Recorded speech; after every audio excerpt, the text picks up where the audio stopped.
Bismillahirrahmanirrahim. Assalamualaikum warahmatullahi wabarakatuh. Waalaikumsalam warahmatullahi wabarakatuh. Alhamdulillah, alhamdulillah, alladzi bi ni'matihi tatimmu shalihat wa bi dzikrihi tatanazzalu rahmat wa bi ittiba'i nabiyyihi tuhsalul barakat. Wassalatu wassalamu ala tamamil akmalan ala sayyidina wa nabiyyina wa syafi'ina wa maulana Muhammad sayyidil kainat ashrafi ahli al-ardi was samawat wa ala alihi wa ashabihi dhawil maqamatil 'aliyat. Subhanaka la ilma lana illa ma 'allamtana innaka antal 'alimul hakim wa tub 'alaina innaka antat tawwabur rahim. Rabbi shrah li sadri wa yassir li amri wahlul 'uqdatan min lisani yafqahu qawli. Bapak Ibu yang saya muliakan, Assalamualaikum warahmatullahi wabarakatuh.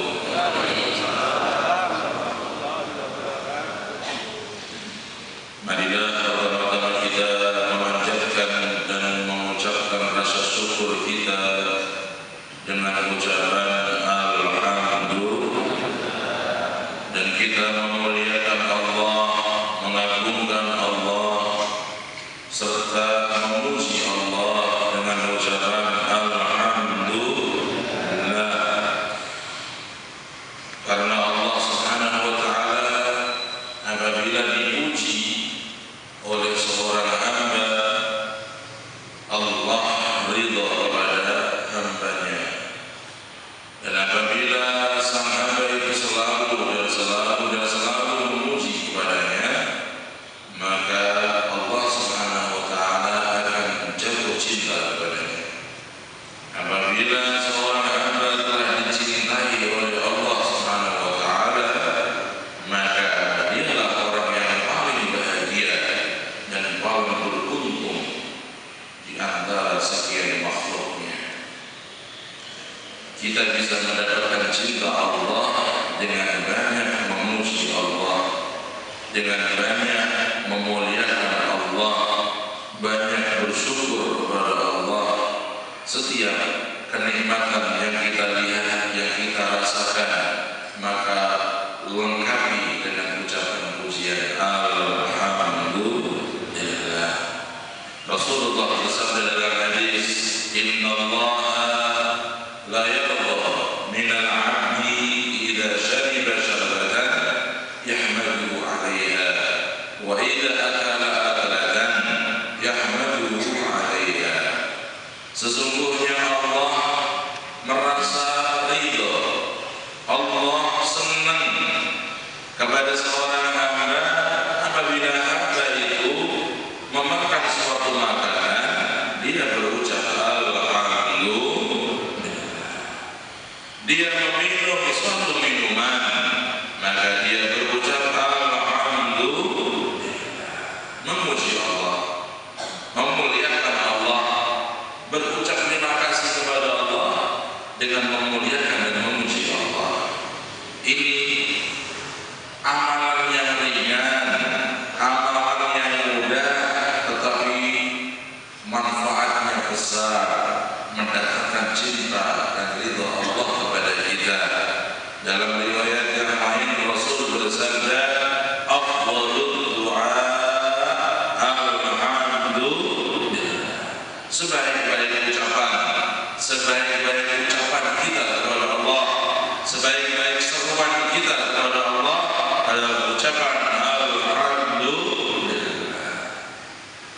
Alhamdulillah pagi hari ini bangun sehat walafiat, alhamdulillah.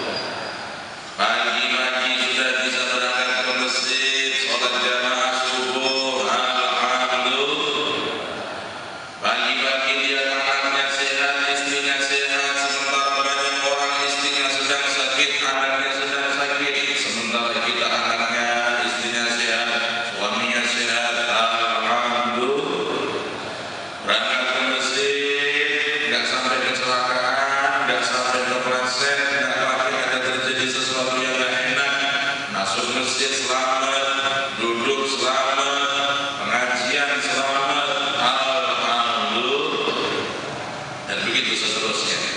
Setiap melihat nikmat yang kita pahami, nikmat yang kita rasakan, kebaikan yang kita lihat, semua dari Allah datangnya, maka pujilah Allah dengan ucapan alhamdulillah.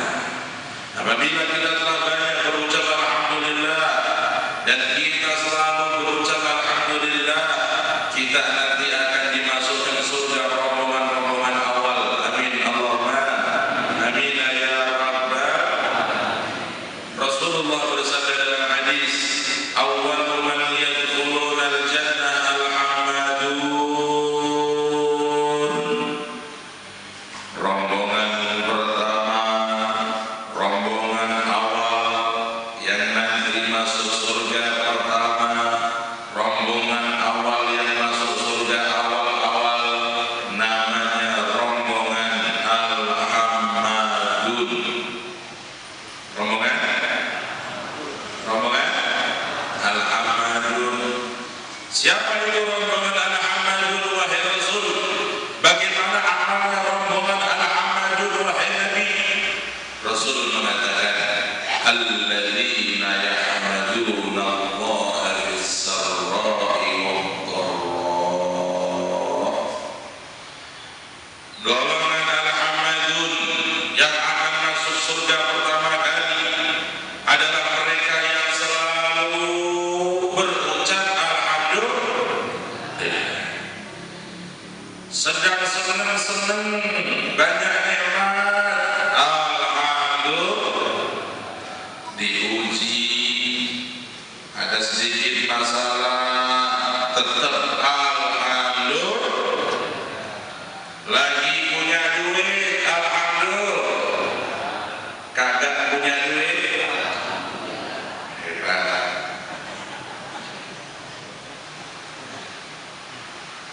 Suami istri lagi rukun baik, sayang-sayangan, alhamdulillah. Lagi sewot, lagi merengut, jangan salah, billah.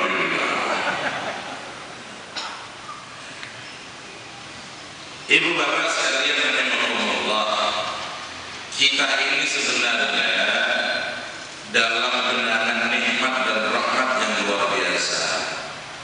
Karena itu kita banyak bersyukur, banyak berterima kasih, ya, karena Allah setelah memberikan keterangan di Al-Quran, ternyata orang-orang yang bersyukur, yang pandai bersyukur, itu dicap oleh Allah kelompok minoritas. Orang-orang yang pandai bersyukur dicap, disestempel, diaklamasikan oleh Allah sebagai kelompok minoritas. Jadi kita jadi orang yang minoritas yang mulia. Allah mengatakan, wa qalilun min ibadiyasy syakur. Dan sedikit sekali minoritas dari hamba-hambaku yang pandai bersyukur. Sedikit.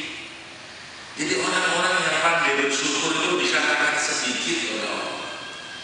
Karena itu yuk berlomba, kita berlomba masuk dalam golongan minoritas nih, yang kata Allah ahli bersyukur, pandai bersyukur.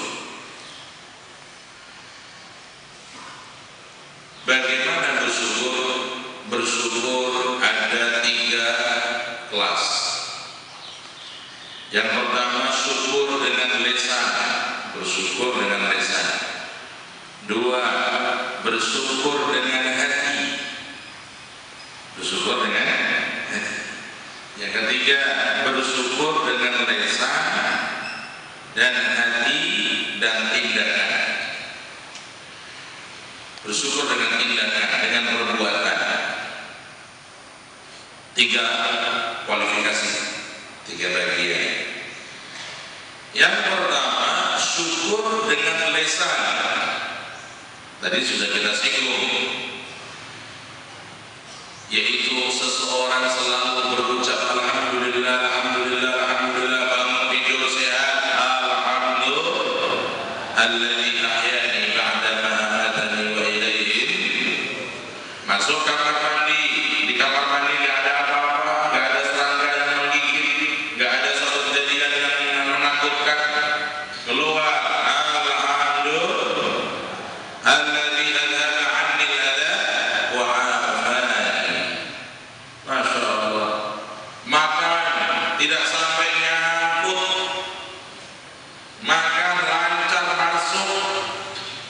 Ya Allah, nikmat, nggak harus repot-repot disiapin. Ya nikmat. Maka jangan lupa sama Allah. Alhamdulillah, alladzi at'amani wa saqani wa ja'alani minal muslimin.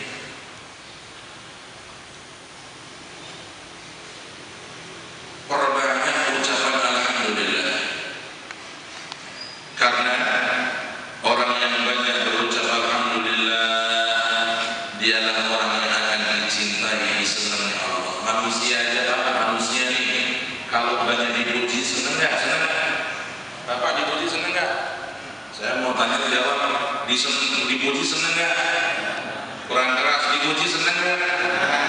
Nah, padahal kita ini orang baik nggak? Orang baik nggak? Jawab.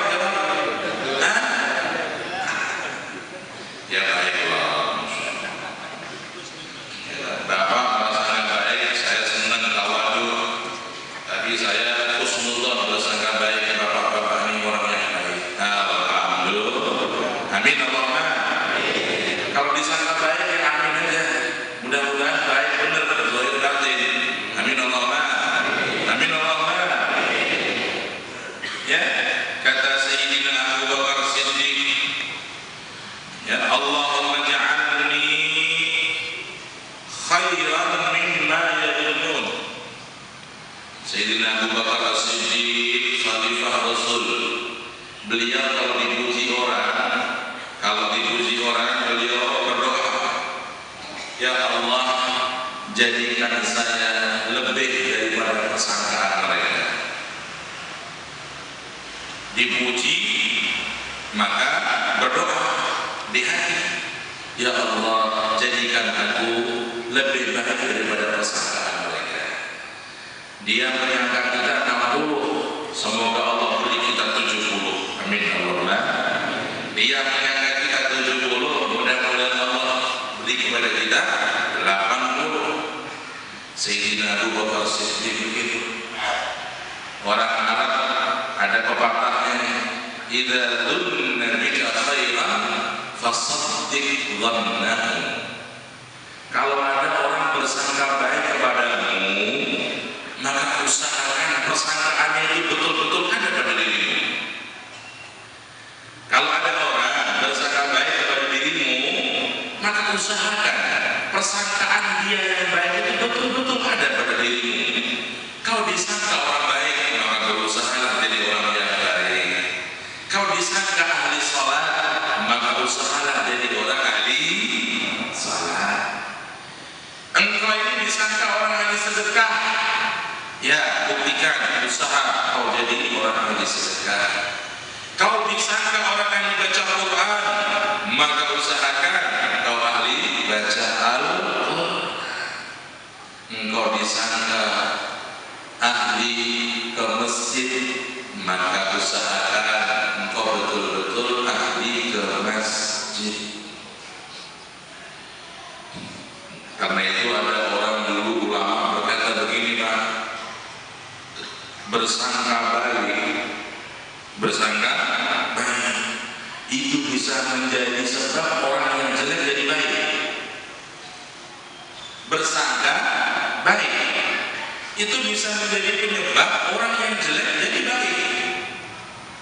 Jadi ada orang jelek, perbuatannya jelek, perbuatannya nggak baik, kita sangka dia baik, itu bisa menjadi sebab dia tobat jadi orang baik. Ya, seperti dulu ada cerita nih, kira-kira Bapak Ibu mau saya ceritain ya, mau nggak? Ya, yuk kita cerita yang manfaat. Ada rombongan perampok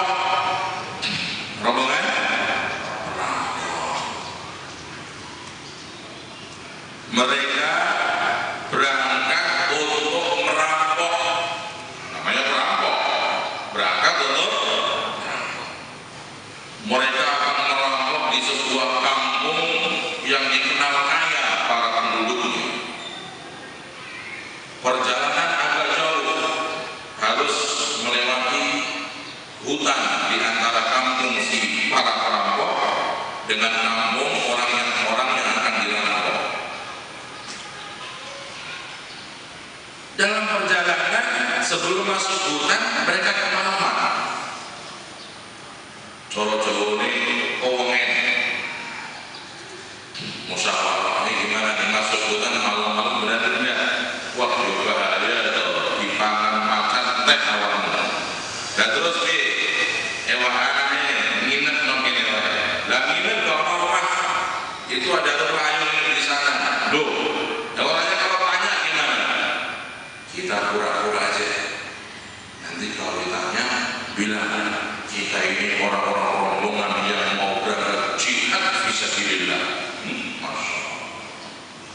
Padahal mau nggak mau. Bilangnya mau jihad fisabilillah. Sampai di rumah itu diketuk pintunya, urus salam dibuka, ternyata yang keluar ibu yang sudah sepuh, umur 70 ya, yang hampir maghrib, gila-gila gitu. Tahu maghrib ya? Maghrib tahu ya? Maghrib itu ya, itu masuk kuburan. Mudah-mudahan Rasulullah amin Allahumma, amin Allahumma.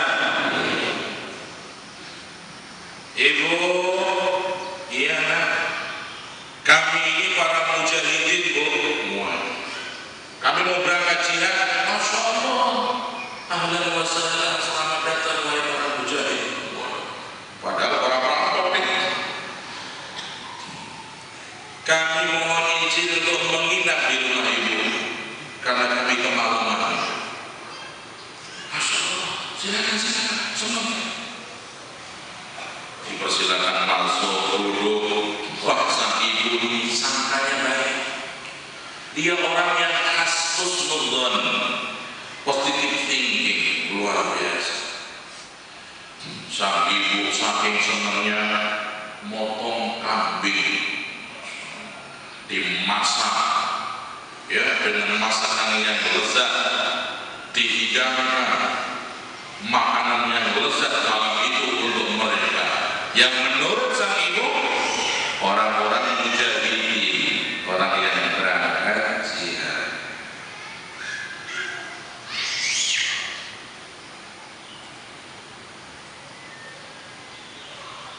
Malam itu mereka menginap tidur di rumah sang ibu sepuh itu.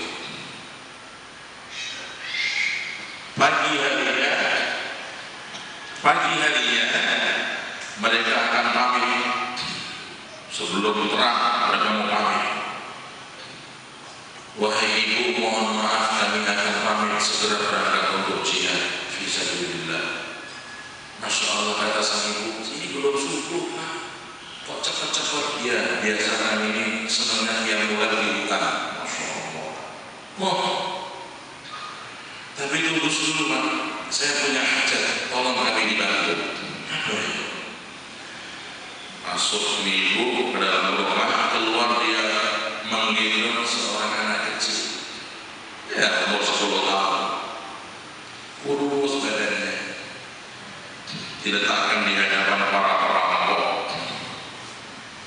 Wahai para mujahidin, anda ini kan orang-orang yang baik, orang-orang yang soleh. Anak saya ini lumpuh dari lahir, kami mohon keberkahannya bapak-bapak. Tolong ini anak saya didoakan biar sembuh penyakitnya. Masya Allah.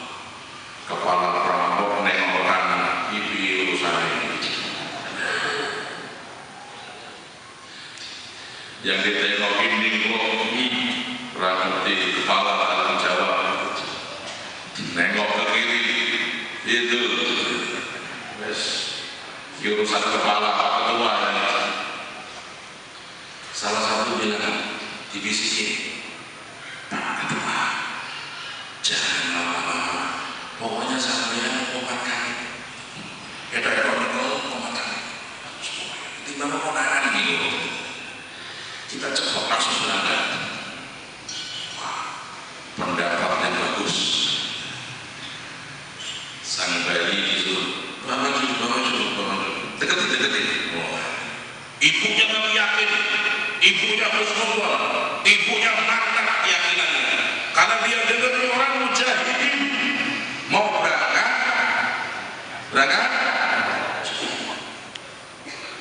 Dipegang sama dia seluruh belum pernah kayak gitu dia. Lah wong rampok kok ndono iki wis yakin ora ketotok. Dipegang komandan ibunya nangis-nangis ibunya.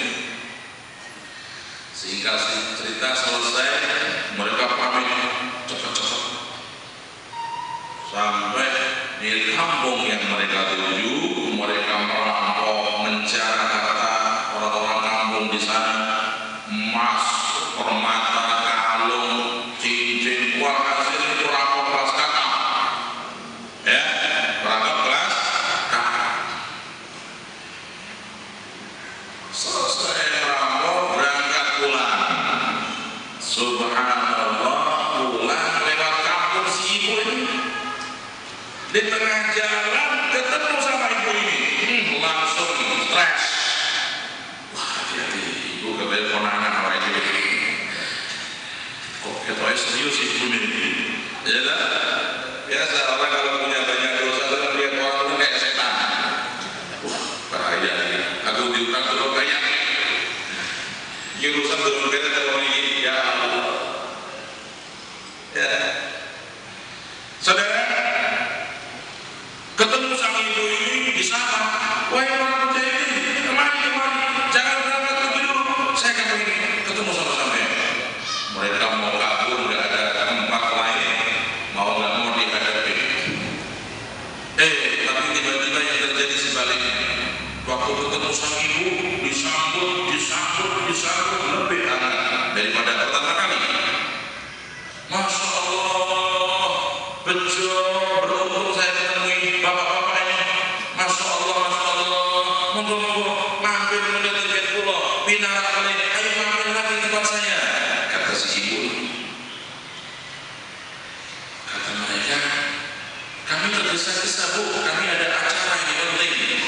Dijawab, walaupun sebentar bapak harus mampir tempat kami. Waduh, terus akhirnya mereka ini mampir di tempatnya sang ibu. Sampai di tempat ibu, ternyata diberi sambutan yang luar biasa, dikasih hadiah uang, dikasih hadiah pakaian, dikasih hadiah perhiasan. Si ketua perampok mulai dia kan, iya wajah itu orang sini kudu dijelaskan. Kok ini ibu baik banget sama kita? Maka dia tanya, bu, mohon maaf ibu, saya boleh tanya enggak? Monggo, boleh. Ibu ini kok menghormat kita begitu luar biasa dan memberi kita hadiah-hadiah semacam ini, kita kan baru kenal bu. Sang ibu menundukkan kepala sambil nangis. Masya Allah, wahai para mujahidin, wahai orang-orang yang baik, saya dengan apa berterima kasih? Dengan apa saya mengaturkan terima kasih saya? Ini kenapa bu? Anak saya yang lumpuh kemarin itu sekarang sudah bisa jalan sembuh total dengan berkahnya bapak-bapak mujahidin. Kaget. Boleh mau saja. Aku tuh bu.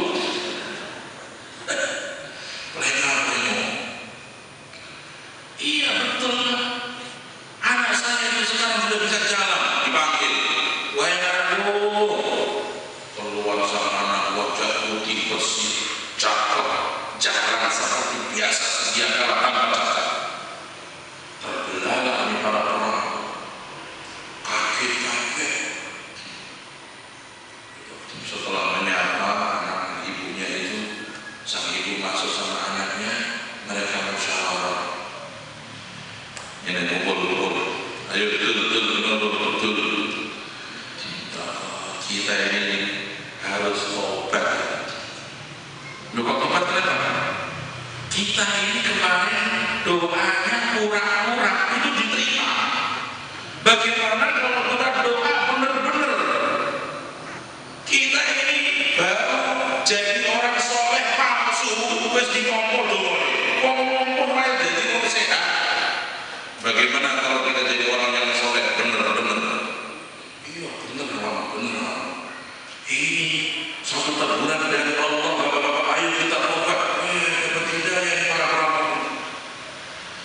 Dan langkah pertama untuk kita tobat, kita harus balik ke kampung yang kemarin kita rampok. Ngapain?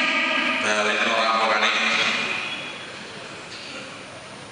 Orang mau tobat, rampokan nggak dikembalikan. Habis ngorupsi uang negara, tobat istighfar nggak cukup. Dosa kalau sama Allah istighfar salat jamaah, nangis sama Allah cukup. Tapi dosa kepada negara, dosa kepada rakyat, mohon maaf. Dosa kepada rakyat, Anda punya utang kepada rakyat. Dosa kepada negara, Anda ngambil uang negara, nggak cukup dengan istighfar kepada saudara. Kembalikan uang negara, kembalikan uang rakyat. Sebelum di akhirat jadi urusan berat, sebelum menangis di akhirat nggak ada manfaat. Setuju? Setuju. Yuk, pamitan dari sang ibu balik ke kampung. Di sana mereka ketemu sama kepala suku, mengaku minta maaf dan mengembalikan semua hasil jarahan. Kata Pak Kepala Kampung, Masya Allah, baru sekali ada orang rampok balikin rampokannya. Akhirnya mereka rombongan ini pergi ke suatu kampung, di situ dikenal kampung para ulama. Mereka betul-betul tobat, senang cari ilmu, dekat sama ulama. Mereka riyadhah, qiraat, banyak puasa, banyak qiyamul lail.